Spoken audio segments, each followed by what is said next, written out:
anataka kiti ya Seneta Busia. Karibu.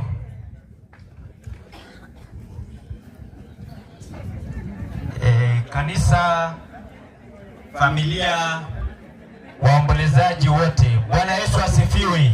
Amen. Bwana Yesu asifiwe tena. Amen. Mimi kwanza kwa majina naitwa Moses Omodo. Mimi natoka maeneo ya Nambale.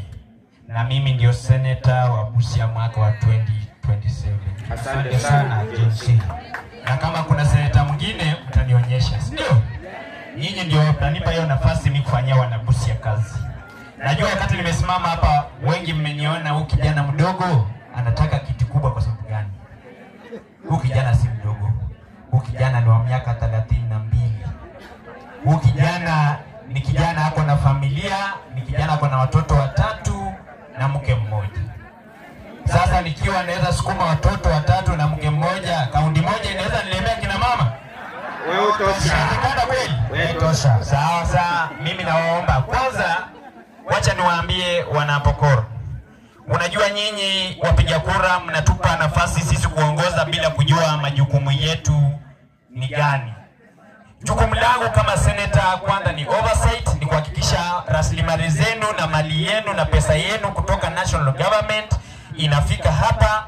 Ya pili, mimi nahakikisha na represent vizuri, ni kuhakikisha through representation ni kuhakikisha mambo yenu yanasikizwa pale kwa county. 3, oversight, kuhakikisha hiyo pesa ambayo imefika hapa imegawiwa kwa viwango vinavyotoshana katika sub county zote 7, na kuhakikisha rasilimali zetu pia zinakuwa na kuna projects ambazo zinaishi. Nyinyi mko na nafasi ya kuchagua gavana mwenye maono, mko na nafasi ya kuchagua seneta mwenye maono, mko na nafasi ya kuchagua MCA mwenye maono, lakini huwa mnapotea kwa sababu ya kuangalia mfuko. Mkiangalia mfuko ndio sasa sisi vijana tunakosa kazi, kina mama hawa wako na vyama zao wanakosa pesa zao, barabara zile ambazo ziko clustered kwa upande ya county haziendelei.